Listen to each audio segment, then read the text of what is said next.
L'invité de la rédaction de Laura Sahin. Bonjour à tous et bienvenue dans votre rendez-vous de la mi-journée sur Radio JM. Aujourd'hui, j'ai le plaisir de recevoir Julie Mamoumani. Bonjour. Bonjour Laura. Vous êtes plus connue sous le nom de Mamouze sur les réseaux sociaux. Depuis le Covid et vos posts hilarants, votre compte Instagram a explosé, avoisinant les 220 000 followers sur Instagram. Vous êtes journaliste, productrice, vous avez écrit 2 livres et vous montez sur scène. Ça fait beaucoup de choses, Julie. Oui, tout à fait, mais j'aime bien, j'ai beaucoup d'énergie, comme vous pouvez l'entendre, peut-être même dans ma voix.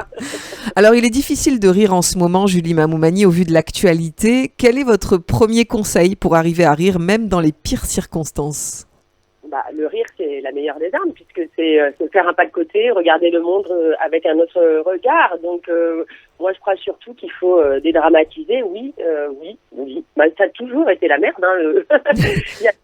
Mais en fait, je ne sais pas si vous avez lu Yuval Harari, Homo sapiens, on est quand même dans une période de prospérité, il y a des avancées techniques magnifiques. Il faut aussi voir le positif. Voilà. Moi, c'est vraiment mon conseil, c'est s'armer de lunettes roses. Voilà. Ouais, voir le verre à moitié plein et pas à moitié vide, c'est un peu ça. Exactement.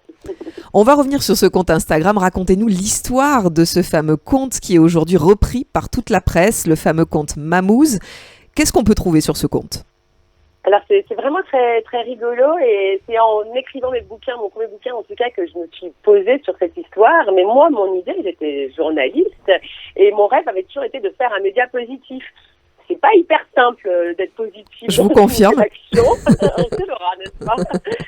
Et donc, je me suis dit, oh là là, je suis trop enthousiaste. Je suis un peu la radie de la crèche et je me suis dit, le digital, on n'est plus libre. Donc, je vais passer un entretien pour être rédactrice en chef d'Instagram. J'avais lu une annonce dans le Figaro pour ça. Et alors, je me suis dit, je vais faire ce que j'aime sur mon Insta, qui sera donc mon CV, et je vais faire l'actu détournée. L'actu et l'humour, ce qui me fait rire, l'absurde du quotidien. Et c'est comme ça que j'ai créé mon compte. Mais spoiler alert, je n'ai pas eu de job. En revanche, en effet, pendant le Covid, ça a explosé. Et c'est vrai que c'est hyper joli pour moi parce que, de même que j'avais pas réalisé que Mamouze, le petit nom qu'on me donnait à l'adolescence, allait devenir le verbe se mamouser, ou pouvait en tout cas se décliner en verbe se mamouser, que mon compte et mon état d'esprit puissent toucher au cœur les gens, ça c'est une merveille, quoi. C'est une belle récompense. Vous avez sorti justement Petit éloge du rire de la naissance à la mort, les secrets de l'humour en mai dernier, après avoir sorti Pété de rire pour une thérapie du rire en 2021. Dans ce dernier ouvrage, vous expliquez les bienfaits du rire au quotidien. Racontez-nous sur quoi vous vous êtes basé pour écrire ce livre. Alors comme je suis journaliste, quand même, on ne change pas. J'ai vraiment enquêté. Je me suis dit, est-ce que c'est génétique, le rire ? Donc, j'ai interviewé un généticien. Est-ce que ça s'apprend, le rire ? Et donc, j'ai rencontré un pédopsie pour savoir si on pouvait devenir drôle. En fait, à chaque fois, moi, ce qui m'a... finalement, il y a très peu d'études sur le rire. Comme c'est positif, c'est pas un sujet qui intéresse les scientifiques. Et donc, finalement, j'ai fait ma plus belle enquête journalistique et qui ne s'arrête pas parce que je découvre chaque jour, en tirant le fil du rire et le fil good, quoi, en fait, ce qui était des évidences pour moi, mais qui en fait sont il y a vraiment des résultats scientifiques au fait que rire, ça fait vraiment du bien au moral et à la santé, quoi. C'est fou. Mais sauf qu'on ne le sait pas, forcément. Qu'est-ce que tu dis ? On le sait pas forcément, finalement. Non, en fait, on s'est pas rendu compte. Encore une fois, en France, on se bouche un peu le nez.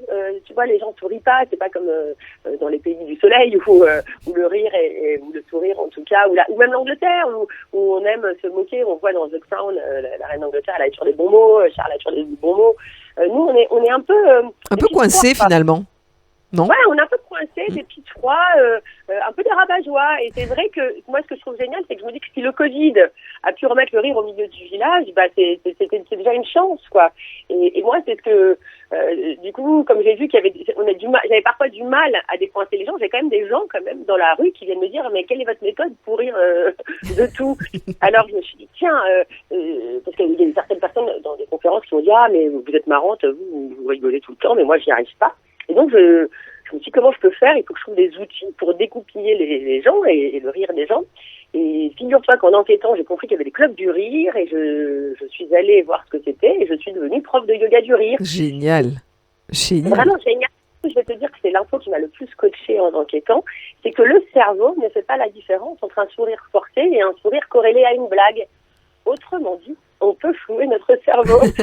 et c'est ça que je trouve génial, c'est-à-dire que le rire appelle le rire. En fait, c'est drôle parce que ça pourrait être du développement personnel cucul à praline, mais c'est pas du tout le cas, en fait, puisque c'est très puissant, puisque après, t'imagines, si tu ris 15 minutes par jour, mais tu n'as même plus besoin d'antidépresseurs réels, tout ça est réel, c'est des études scientifiques. Tu as même des gens qui se sont soignés par le rire. Norman Cousin, un Américain qui avait une spondylarthrite ankylosante et qui s'est rendu compte que quand il regardait des films comiques, ses poussées, ses crises étaient beaucoup plus espacées. Et donc il s'est dit je vais m'enfermer dans un motel avec des VHS de comédie, et le type s'est soigné. C'est assez incroyable. Les résultats sont là. Tu vois, c'est véridique. Et c'est ça qu'il faut... En fait, il faut juste y croire, tu vois. Oui, mais c'est comme le positif attire le positif, et à l'inverse, le négatif attire le négatif. On est dans cette vertu-là. Ouais, alors tu vois, par exemple, il y a même ma dernière session de théâtre, là, au théâtre de l'Atelier, le 10 décembre, il y a Sylvie Chocron, qui est neuropsychologue, qui est venue sur scène, et elle est géniale parce qu'elle dit... Quand les mots positifs, ils sont en i. Alors j'adore, moi je m'appelle Julie Mamou Mani. Alors c'est pour ça que je suis comme ça. Effectivement. Donc tu vois, les mots en i, merci, oui, tu vois, et ça tu le sais pas. Et en fait, si tu dis ces mots-là, tu souris. Et après, elle a dit un autre truc que j'ai trouvé génial. Elle a dit, tu sais, il faut pas faire de lifting parce que sinon, si ton visage est figé, il ne sourira plus, donc ton cerveau ne sourira plus. Voilà. Ça, c'est une bonne nouvelle, de ne pas pouvoir faire de lifting. Ça va nous faire quelques économies, c'est bien. Alors, vous le dites, vous êtes monté sur scène en décembre. Vous allez remonter sur scène le 21 janvier au Théâtre de l'Atelier à Paris. En quoi consiste votre spectacle? Et on a quand même envie de vous poser une question, nous, à Marseille. C'est quand est-ce que vous allez venir sur scène à Marseille? Parce que c'est un peu le sujet. Très sympa, avec plaisir, quand vous voulez. Alors, en fait, c'est sympa de vous poser cette question parce que c'est vraiment un spectacle hybride. C'est pas un one-man show, ça serait certainement prévenir les gens. C'est un peu, je dirais, comme soit une Catuca du rire avec plein d'outils pour apprendre à rigoler. C'est beaucoup, je viens raconter ce que j'ai enquêté, ce que je vous raconte là, ce que je viens de vous raconter. Oui. Et aussi, j'invite des gens, donc ça pourrait ressembler à un late show. Nous sommes connus à la télé.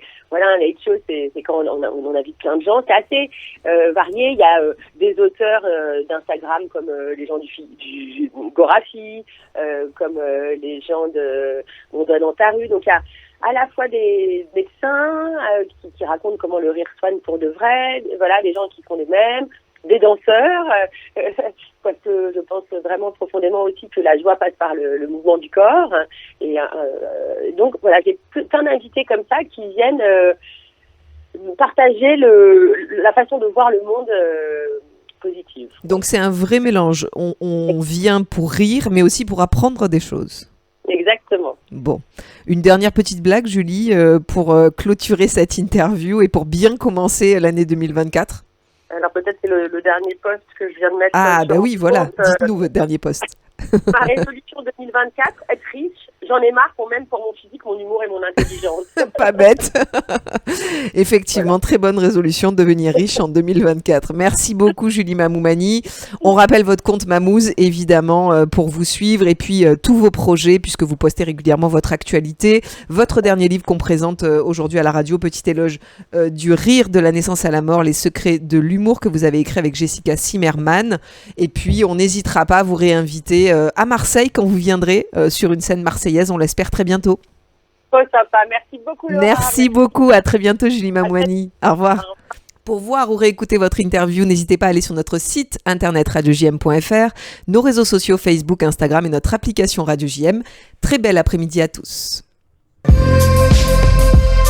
L'invité de la rédaction de Laura Sahin.